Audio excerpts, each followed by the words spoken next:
Welcome to CertifyMe.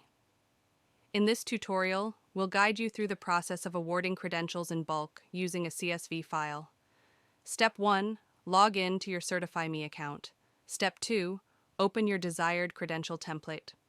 Step 3. Click on Bulk Award from the menu. Step 4. Download the sample CSV file provided. Step 5. Open the downloaded CSV file. Step 6. Update your data in the respective columns. Remember, do not change the column format from the sample file. Once updated, save the file as a CSV. Step 7. Upload the saved CSV file by clicking on Choose File. Step 8. Review the uploaded data to ensure everything is correct.